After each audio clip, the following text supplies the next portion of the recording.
coba dihitung kucingnya ada berapa, ayo. 6. 1, 2, 3, 4, 5. Semua. Tadi ada kucing yang nggak ada bulunya loh. Namanya apa kalau kucing yang nggak ada bulunya? Kasih tahu dulu. Pink. Kenapa? Ya. Kenapa? Pink. Apa tuh? Loh, kamu kemana? Loh.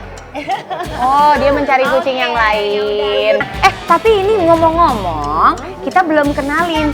Di sebelah sini ada dokter. Halo dokter, ini dokter Yandra. Iya, dokter Yandra ini adalah dokter kandungan. Ya, SPOG ya dok. Kepanjangannya apa SPOG sih dok? Spesialis obstetri dan ginekologi. Iya, Oke. Nah, ngomong-ngomongin soal kucing nih dok, Ya. itu kan entah mitos atau fakta Ya.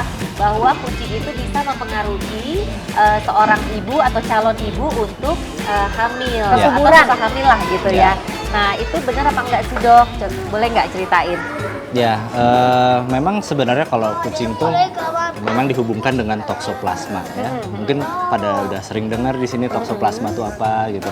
Cuma ya mungkin taunya setengah-setengah biasanya. Nah, jadi toksoplasma itu sendiri adalah suatu jenis infeksi yang disebabkan oleh parasit. Gitu. Nah, parasit ini disebut Toxoplasma gondii namanya. Nah, dia biasanya didapatkan di kotoran kucing, terutama kotoran kucing dan makanan yang tidak matang ya atau daging mentah. Nah, biasanya dia ditemukan di situ. Jadi si Toxoplasma itu seperti itu. Kemudian yang tadi yang dibilang apakah bisa menyebabkan kondisi sulit hamil atau mandul ya istilah ininya. Saya sebenarnya memang dikaitkan dengan itu, dengan gejala seperti itu. Gejala dari toksoplasma gitu. Karena toksoplasma memang dia itu infeksi virus, infeksi parasit yang memang tidak sebenarnya ringan, tapi pada beberapa kondisi dia bisa menyebabkan infeksi yang berat. Nah, salah satunya pada kehamilan. Nah, di kehamilan bisa menyebabkan apa aja? Ya banyak gitu. Kayak di kehamilan awal bisa menyebabkan keguguran gitu. Kemudian bisa menyebabkan juga gangguan saraf, gangguan pertumbuhan otak, atau enggak gangguan jantung juga itu bisa seperti itu. Nah, kalau misalkan dia di kehamilan akhir seperti apa?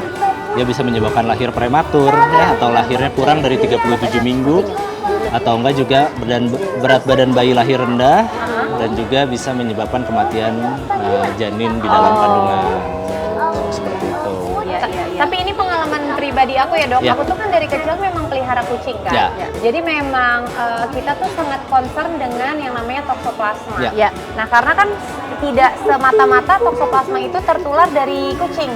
Nah jadi kebetulan alhamdulillah untuk toksoplasmanya sendiri kalau misalkan kita cek berkala, aku itu cek berkala itu hasilnya negatif. Jadi nggak ada toksoplasma. Sampai pada saat aku kehamilan waktu itu bayi tabung juga kan, pasti harus dicek semuanya. Aku tanya sama dokter kandungan aku, apakah aku harus menyingkirkan atau screening. Maksudnya aku harus kayak memindahkan untuk sementara kucing-kucing aku pada saat mau program gitu.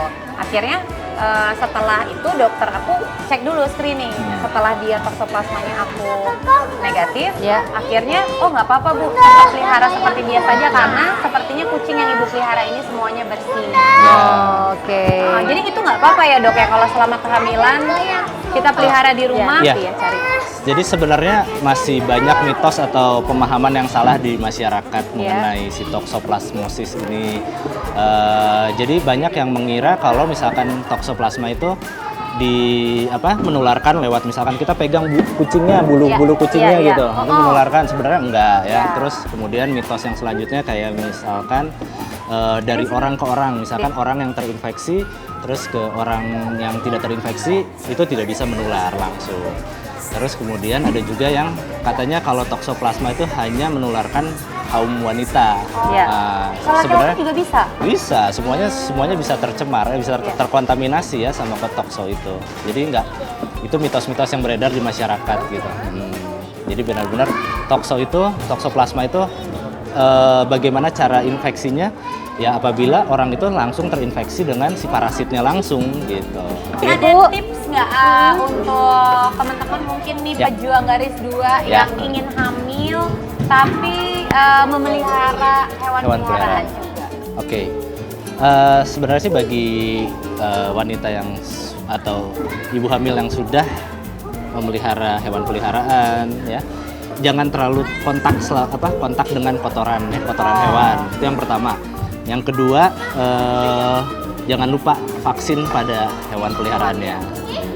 Terus untuk kebersihannya, misalkan untuk membersihkan kandang atau membersihkan kotorannya, lebih baik minta bantuan orang lain deh. Jadi biar meminimalkan terkontaminasi dengan si toksoplasma itu. Oke.